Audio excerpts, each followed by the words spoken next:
o presidente da República, que se considera ainda um legítimo representante da Revolução de 1964, 31 de março, desde um momento crítico em que ele tem que tomar uma decisão optativa. Ou a Revolução continua, ou a Revolução se desagrega.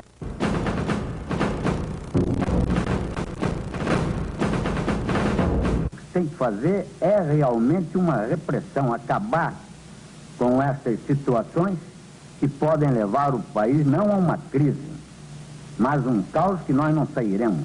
É oportuno, portanto, fazer qualquer ato institucional como este.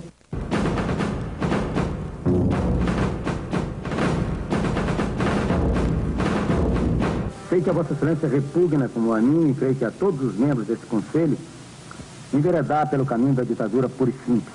Mas me parece que claramente é essa que está diante de nós.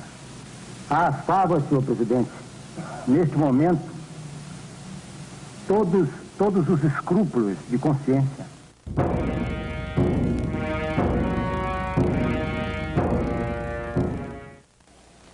O ato institucional número 5 está fazendo 30 anos nesses dias e o tema do nosso programa de hoje é a ditadura e a abertura. Nós vamos conversar com Ronaldo Costa Couto, que foi ministro do interior do governo Sarney, foi chefe da Casa Civil, participou da transição junto com Tancredo e que produziu uma tese de doutorado para a Universidade de Paris com o título de História Indiscreta da Ditadura e da Abertura, Brasil 1964 e 1985. Ele pegou essa tese de doutorado, tirou aquela linguagem acadêmica, produziu um livro muito saboroso de se ler, e é sobre esse livro que nós vamos conversar hoje com o Ronaldo Costa Couto. Ronaldo, o que te fez escrever esse livro? Você que basicamente sempre foi um homem dos bastidores do poder, participou desse período, o que foi virar historiador depois? Eu acho que isso já estava dentro de mim, quer dizer, a história foi sempre uma paixão. E eu assisti a acontecimentos tão importantes, testemunhei tanta coisa, que eu achava que tinha o dever de contar isso para o meu país. Mas esse livro surgiu como? Foi aos pouquinhos, devagar, ou você amadureceu como isso? O processo de amadurecimento foi lento, mas ele nasceu quando eu ainda estava dentro do poder. Fui observando, tomando anotações, pensando em como fazê-lo, e no final eu me convenci realmente que eu tinha esse dever. Eu queria contar o que aconteceu nesse período 64-85, um período de aceleração da história política e da história econômica do país, para o bem e para o mal, um período de notável historicidade, como gostam de dizer os franceses, e um período cujo conhecimento é indispensável para a compreensão plena do que está acontecendo no Brasil de hoje, no Brasil de 98. O livro, uma coisa que eu achei muito interessante, o livro tem pesquisa documental de outros livros, de documentos. O livro tem historinhas, casos de política. O livro tem muitos depoimentos, são cerca de 30 e poucos depoimentos de personagens que participaram diretamente daquilo. Quer dizer, você armou um livro que, na verdade, embora seja algo acadêmico, é também uma obra jornalística, né? Foi a tua experiência de jornalista anterior, etc. E como é que você chegou a esse modelo de livro? Foi um pouco isso, a minha experiência de jornalista. Eu comecei a vida profissional como jornalista em Minas Gerais, no velho Correio de Minas, em 3 tempos. Fui aluno do Odílio Costa Filho, né, em jornalismo. Mas desde daquele tempo que eu aprendi como era importante, em texto, cultivar a objetividade e a simplicidade. Ao estruturar esse livro, procurei levar isso em conta.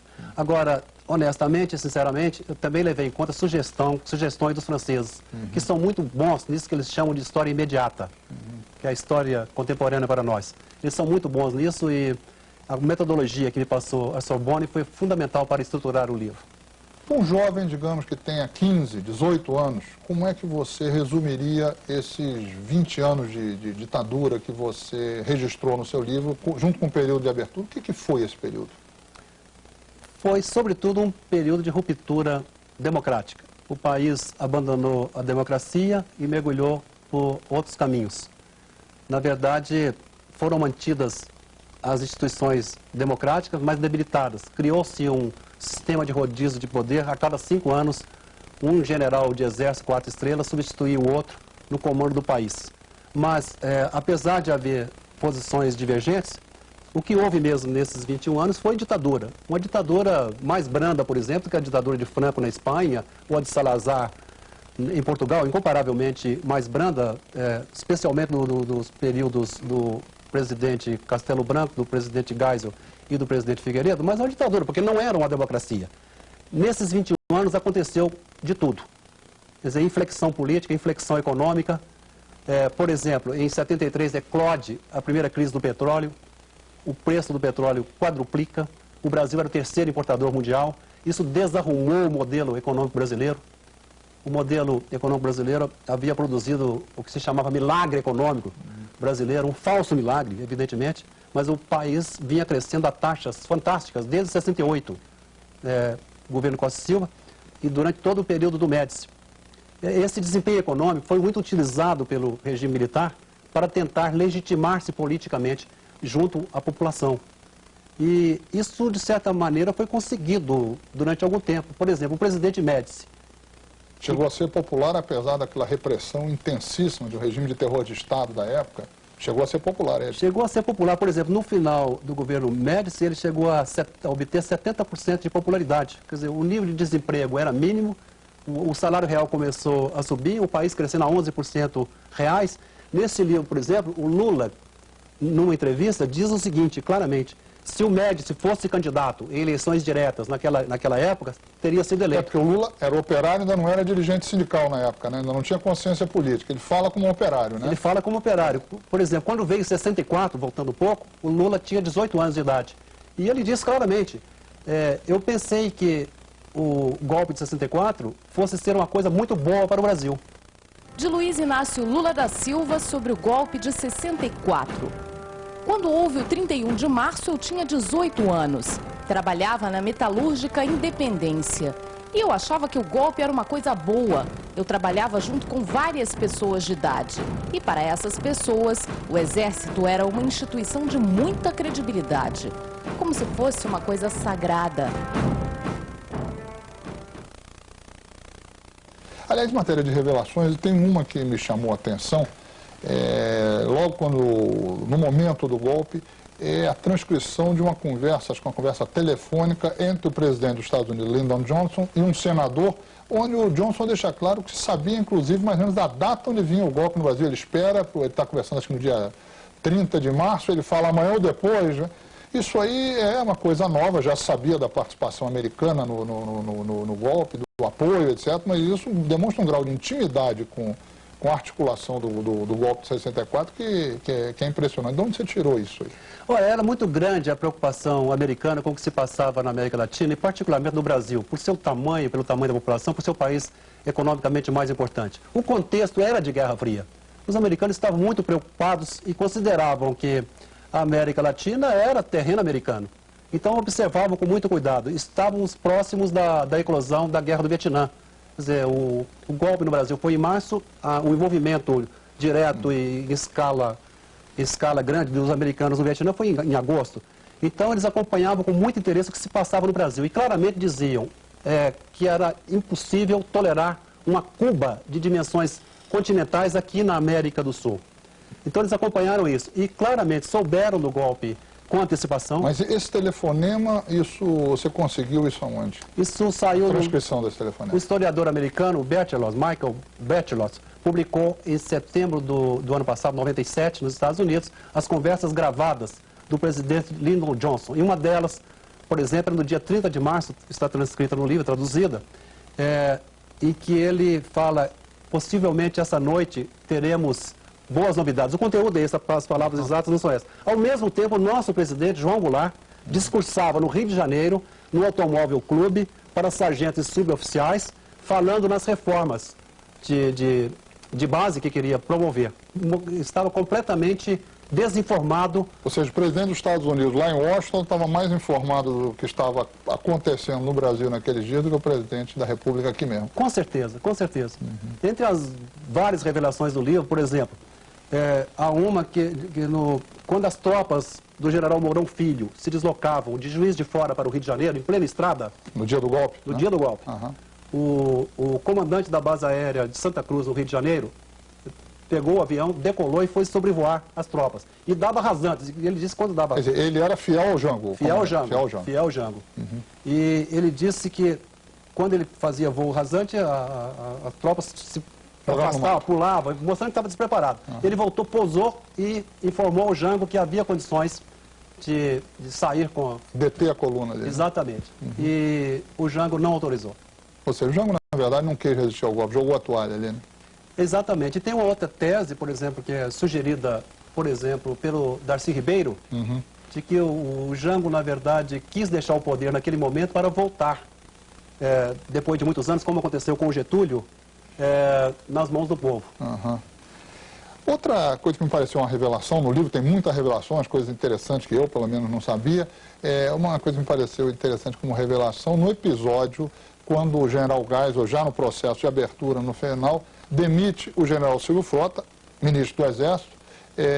Há uma tropa fiel ao Geisel que toma o Ministério do Exército e por pouco não houve um conflito ali. Como é que foi esse episódio aí? Que é a partir do depoimento do oficial que comandou essa tropa que tomou. Exatamente, o coronel França Domingues. Né, ele esteve antes com o próprio presidente Geisel no Palácio do Planalto. E poucos momentos depois, à frente de 30 homens, armados até os dentes, ele foi para o Ministério do Exército, em plena esplanada, entrou com a tropa, deixou a tropa no saguão, subiu ao segundo andar e ocupou o Comando Militar do Planalto, que é a unidade mais importante ainda hoje em Brasília. E não houve resistência da tropa que guarnecia o prédio? Não, ele me informou que eram 10 sentinelas que o conheciam e acharam estranho, mas não reagiram. Ele ficou no segundo andar. O comandante do Comando Militar de Brasília, era o general Arnizot, estava no Forte Apache, no setor militar urbano. Junto com o Silvio Frota lá? Junto com o Silvio Frota, exatamente. A situação só se normalizou quando o general Arnizot voltou, comunicando que a crise tinha sido equacionada e que o general Bethlen ia substituir o ministro Frota às 18h30 daquele mesmo dia, como aconteceu. Agora, você participou diretamente bastante do período, já que foi o período de transição por parte da oposição. Você era ligado a Tancredo Neves e junto com Tancredo começou a participar. Como é que foi o período final do regime militar diante da vitória de Tancredo que estava se desenhando nas ruas, no colégio eleitoral? Chegou a haver ali no final uma tentativa de melar aquele processo, virar a mesa. Olha, Franklin, pouca gente sabe disso, mas Tancredo atravessou um terreno minado e o fez com extrema habilidade e competência. Quase que ele não chega do outro lado. Houve várias tentativas prorrogacionistas que queriam prorrogar o mandato do presidente Figueiredo. Houve, inclusive, ensaios de armar golpes para interromper o processo. Um dos episódios, por exemplo, o Tancredo já com a eleição assegurada no final de 84. A eleição foi em janeiro de 85. 15 de janeiro de 85. Um mês aproximadamente da eleição, com a vitória assegurada, ele acabou ganhando por 480 contra 180, a votação esmagadora, né? Tancredo chega um dia, à noite, na casa do sobrinho e futuro ministro da Fazenda, Dornelles, Francisco Oswaldo Neves Dornelles, aqui em Brasília, e disse para ele: olha, tenho a informação segura de que estão tentando desarmar a minha candidatura e a de Maluf para impor uma candidatura de conciliação nacional ou de união nacional, que seria possivelmente de um general com 4 estrelas. E Tancredo, que era um homem muito calmo, estava muito ansioso. Ele e Dornelles conversaram, o Dornelles pegou um carro, foi a Lusiana, próxima aqui de Brasília, esteve com o general Golbery, o Golbery veio nesse carro com o Dornelles, encontrou-se com Tancredo. Foi o sítio do Golbery em Lusiana. Exatamente. E nessa mesma noite, Golbery se articulou com a equipe de Maluf, possivelmente com o próprio Paulo Maluf, e a decisão foi de que a candidatura não seria retirada. Quem fez a articulação com Tancredo, quem formou Tancredo, foi Leitão de Abreu, que era ministro-chefe da Casa Civil e ajudou muito a candidatura de Tancredo, e pouca gente sabe disso. E dizem as fontes que o candidato, que é essa terceira via... Esse general que ia surgir. Provavelmente seria o general Walter Pires, ministro do Exército. Por isso é que o Figueiredo falava sempre que ia chamar o Pires, né? Vai ver que era por causa disso. Ronaldo, me diga uma coisa. Às vezes que se escreve um livro, você tem muito prazer, e às vezes é uma coisa muito torturada escrever um livro. Como é que foi o seu processo nisso aí? Durou quanto tempo? Foi agradável? Foi difícil? Como é que foi isso? Olha, a primeira entrevista foi no final de 94, né? O que foi pesado foi escrever o texto 2 vezes. Um de fraque para apresentar o doutorado à Sorbonne e o outro, um texto leve, que eu tentei que fosse leve, objetivo e simples, né? Para um texto manga de camisa. Os leitores brasileiros. Agora, eu acho que foi sobretudo um grande prazer, porque sou um apaixonado por história e também incorrigivelmente apaixonado pelo Brasil. E esse período, como eu disse antes, é um período de riqueza histórica extraordinária. Houve de tudo nesse período. Inclusive, ao final, a democratização, que começou em 85. Esses dias, nós estamos vivendo aí os 30 anos do AI-5 e foram divulgadas as transcrições, as fitas. Os textos já eram razoavelmente conhecidos, mas foram divulgadas as fitas com as gravações da conversa, da reunião do Conselho de Segurança Nacional que decidiu pelo AI-5. E fica muito claro quando você lê que existe uma dinâmica que empurrava para o AI-5 da parte das próprias forças do regime, o que contraria um pouco um discurso sempre feito pelas forças do regime que diziam que o AI-5 tinha sido uma resposta a excessos da esquerda ou das forças democráticas, etc. Como é que você vê esse período aí do AI-5 e essa dinâmica dentro da ditadura? Eu acho que 68 foi um ano atípico no mundo e também no Brasil. Começa logo em março com a morte do Edson Luiz, aquele estudante, quer dizer, em plena rua no Rio de Janeiro. Depois essas passeatas, os movimentos de contestação ao regime militar, à ditadura militar. Evolui para o fim do ano com uma efervescência do quadro político interno. Em abril tinha havido a questão também da Frente Ampla, do Lacerda, enfim, uma série de episódios com o quadro político esquentando. Ou seja, a resistência democrática ao regime aumentando, né? Exatamente. E uma das coisas que preocupava também ao governo militar era o que eles chamavam de estabilidade do quadro psicossocial. Até porque essa estabilidade, patrocinada pelo poder que o próprio regime tinha, era importante para o modelo econômico que estava sendo construído. Para facilitar a atração de investimentos e tudo mais. A estabilidade era fundamental para isso. Agora, havia também todo o tempo, permeando tudo, né, a questão da linha dura versus linha moderada. Aquele governo do Costa e Silva, ele foi fundamentalmente um governo onde prevaleceram as lideranças de linha dura. Tanto que quando o Costa e Silva, em 1969, adoece e fica impedido, o Pedro Aleixo, vice-presidente constitucional, que tinha votado contra o AI-5 na célebre reunião do AI-5, não lhe permitem a posse e, mais do que isso, ele fica preso por 7 dias na casa da filha no Rio de Janeiro. Ou seja, em prisão domiciliar. Em prisão domiciliar. Do ex-presidente Ernesto Geisel sobre a junta militar. Fala-se em golpe de 64, mas o golpe realmente foi dado quando impediram Pedro Aleixo de tomar posse. Por que ele não assumiu? Porque era um político e foi o único membro do governo a votar contra o AI-5. Eu acho que fica muito evidente que você tinha uma lógica empurrando para a radicalização por parte do regime que não... Seria mais ou menos como se o regime dissesse o seguinte ao povo, à população, à sociedade. Se vocês aceitarem esse tipo de ditadura, tudo bem. Mas se vocês quiserem ditadura, eu aí boto uma ditadura... Se vocês quiserem democracia, eu boto uma ditadura muito mais forte e violenta em cima de vocês. E a cada vez que o povo votava num candidato da oposição, ia para a rua e se manifestava, a reação era uma reação de endurecimento, que culminou com a lógica do AI-5, que a partir daí o terror de Estado. Não sei se você acha que essa avaliação tem a ver, mas eu acho que é muito isso, né? Quer dizer, tem uma radicalização constante do regime no sentido do endurecimento do regime. Isso vem desde 64. Há um episódio, inclusive, interessante que se passa em 69. Em certo momento, depois de ter assinado o AI-5, Costa e Silva começa, dentro do Palácio, a praticar um discurso de que não passaria a história como mais um ditador sul-americano. Então ele reúne juristas comandados pelo vice-presidente Pedro Aleixo, Temístocles Brandão Cavalcante e outros juristas e encomenda uma emenda constitucional, procurando tornar mais liberal a chamada Constituição de 69, que foi aquela emenda dos dos titulares da junta militar, né? Esses juristas trabalham durante alguns meses, há várias reuniões no Palácio do Planalto, o próprio Costa Silva participa, fica pronta a emenda, ele pretendia assiná-la, teve aqui em Brasília, em agosto, um acidente vascular cerebral, não conseguiu assiná-la.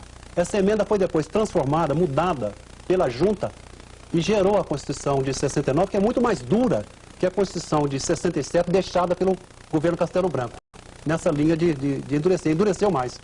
E aí veio o governo Médici. Ou seja, endurecendo cada vez mais o regime num processo de endurecimento constante. Eu volto à pergunta que eu fiz antes, a minha preocupação em relação à ditadura é menos com quem viveu e mais com quem não viveu a ditadura e tem uma visão muitas vezes distante, pouco informada, etc. Para o jovem, entende?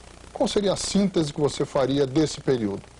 Então, quem é favorável fala o seguinte, havia baderna, o perigo de o país se tornar socialista, que salvaram o Brasil.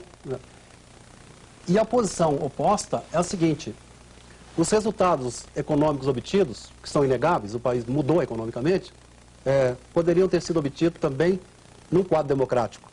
E quem sustenta essa posição acha que muito mais facilmente é menor custo social e político, então nem se fala. Né? Não perdoam a ruptura democrática.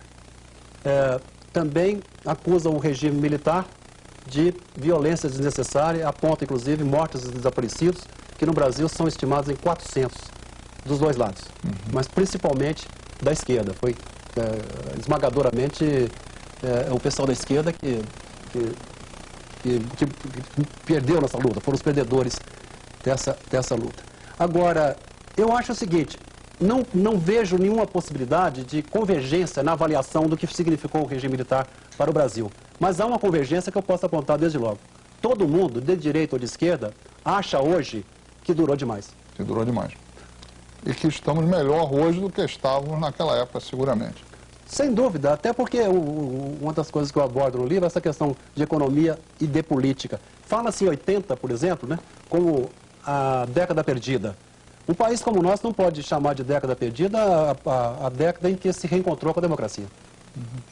Você está trabalhando em alguma outra coisa, em algum outro livro, está com alguma ideia gestando aí ou, vamos dizer, está num descanso agora, no repouso do guerreiro? Não, eu tenho outros projetos, né? Eu estou terminando um livro sobre o Manuelzão. Guimarães Rosa. A figura de Guimarães Rosa, um pouco a visão de mundo do Manuelzão. Eu conversei muito com o Manuelzão, entrevistei-o várias vezes, ele morreu há 2 anos, né? E aquela sabedoria dele de sertanejo, aquela sabedoria que morreu com ele, eu acho que ele era único.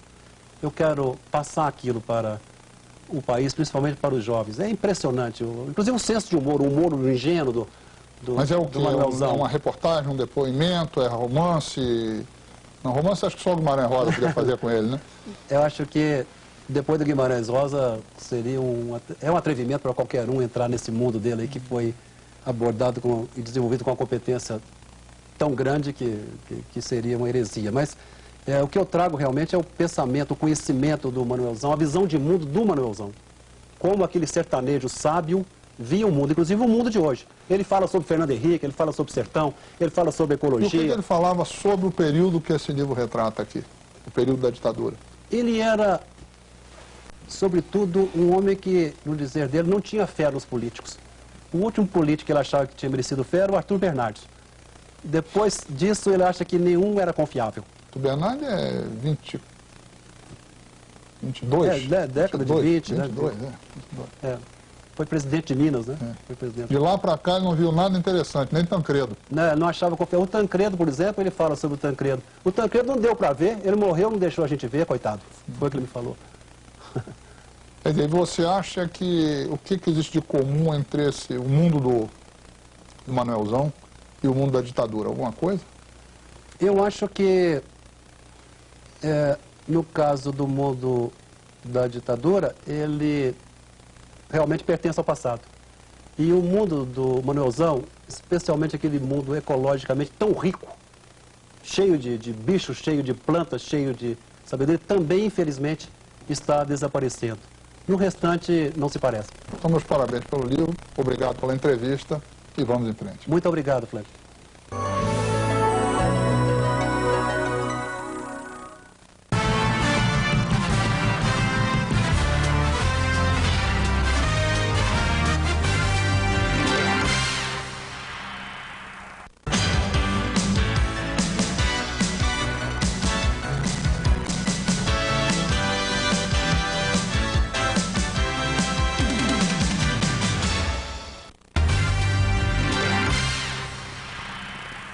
No BH Shopping, o Natal é lindo.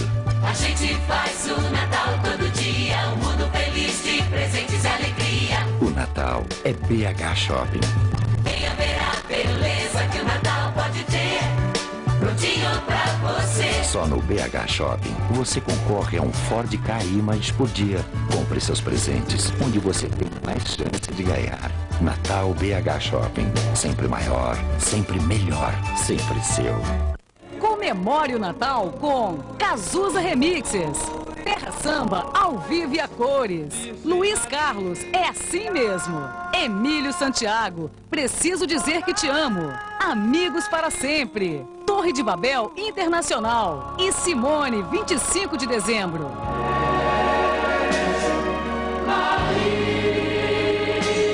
CD, sempre o melhor presente. Oi, Silvia. Eu posso te ligar a qualquer hora. Mesmo porque se eu ficar me preocupando com o horário, eu fico louco. Para quem liga muito, principalmente durante o dia, e não quer se preocupar com o horário. Bom, a Manu ficou de ligar às 10, o Alfredo ficou de ligar às 8. Pelo amor de Deus, não me deixa esquecer. Eu tenho que ligar para eletricista, pro paisagista e pro marceneiro. Para quem liga muito durante o dia. Mas minha filha, vê se não demora muito. E também à noite. Um beijo, tchau. Alô Business, a tarifa é reduzida. O tempo de uso não. Maxitel, você